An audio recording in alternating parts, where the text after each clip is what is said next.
Okay, let's dive in. The Western Conference in the NBA. Wow, it's been pretty wild lately, hasn't it? Absolutely electric. Yeah. Um, yeah, things are shifting constantly. And last night really drove that home. You had Luka Doncic back in Dallas just Yeah. putting on a show against his old team. Scoring record, right? It just lit them up. Yeah. A statement game for sure. And then the Nuggets, new coach, well, interim situation, but they managed to snap that losing streak against the Kings.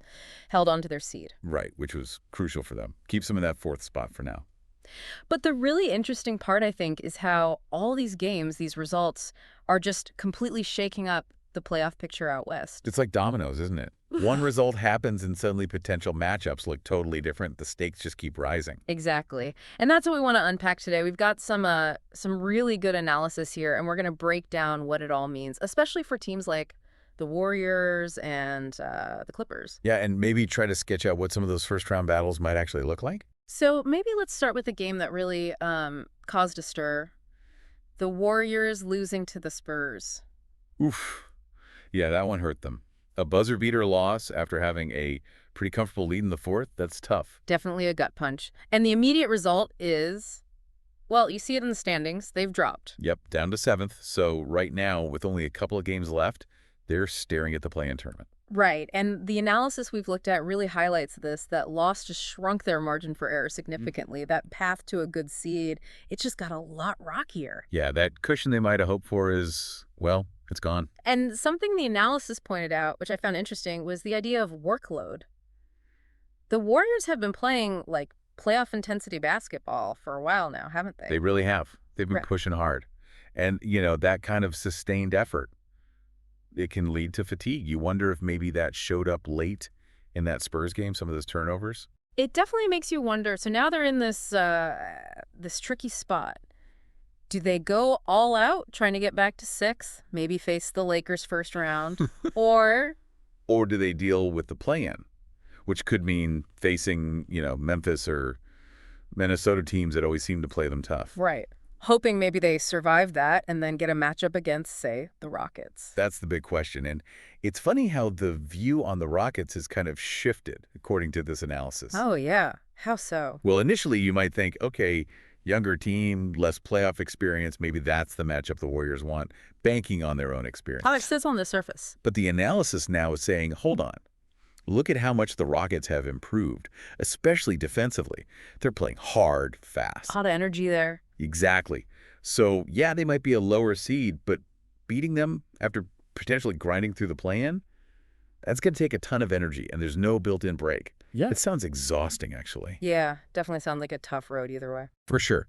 Which kind of leads to where the analyst seems to be leaning now. It's like, okay, nobody wants Warriors-Lakers in the first round. Ideally, you save that. Right, you want that later. But given the options, maybe, just maybe, the Warriors actually match up decently well against the Lakers right now in a 7-game series.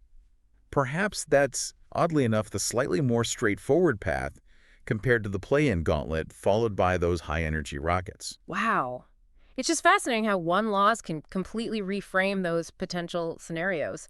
Okay, let's pivot. Talk about a team heading in the opposite direction, seemingly.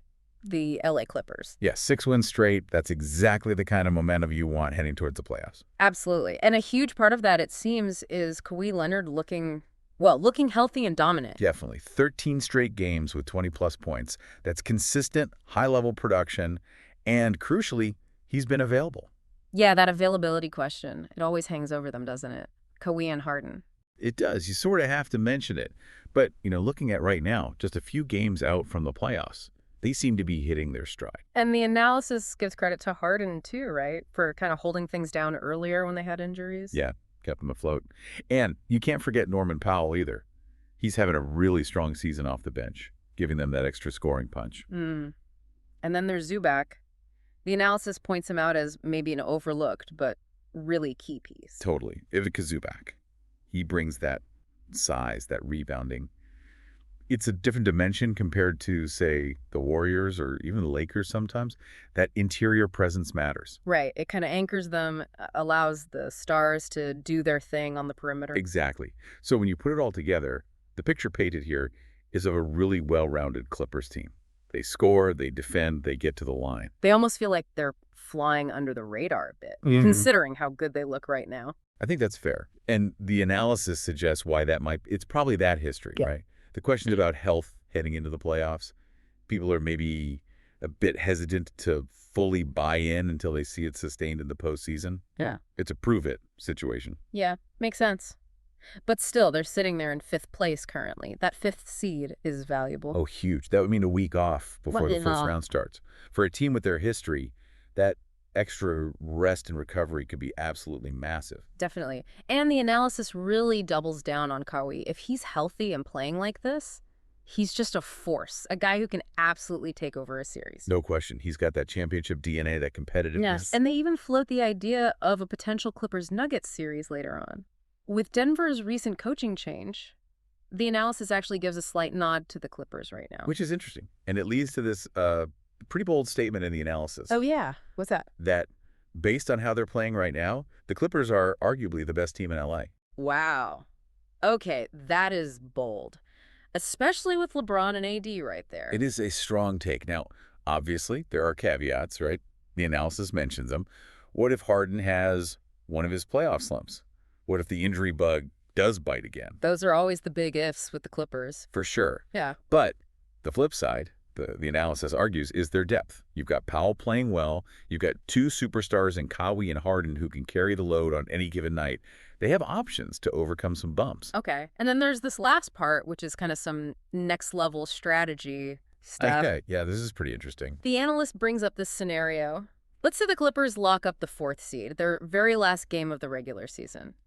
It's against the Warriors. Yeah. So the idea is the Clippers could potentially rest Kawhi, rest Harden, rest their main guys in that final game. Why would they do that? Oh, Wait. exactly. If they do that, maybe the Warriors lose that game, and maybe that loss pushes Golden State down into the 6th seed. Setting up Lakers versus Warriors in the first round. Bingo. The analysis suggests they could potentially manipulate the final standings to create that specific matchup. Whoa.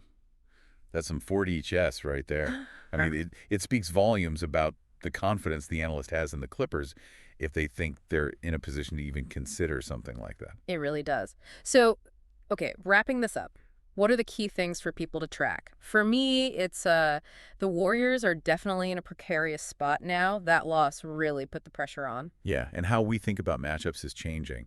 The Rockets aren't necessarily the easier path anymore, it seems. Definitely not. And then the Clippers, man, they look strong, playing their best ball right when it counts, looking like a real threat. Absolutely. And it just highlights, again, how wide open the West feels this year. So much talent, so many potential paths through the playoffs. It's genuinely unpredictable. It feels like almost any first-round series could be incredibly competitive and entertaining. Totally agree. It's shaping up to be potentially an amazing postseason out West. For sure. So maybe a final thought for everyone listening. Thinking about all this, the Warriors situation, the Clippers surge, the Rockets looking tough, maybe even that potential strategic game by the Clippers. Which potential first-round matchup in the West are you most intrigued by right now? And, what makes that particular series jump out to you, something to chew on?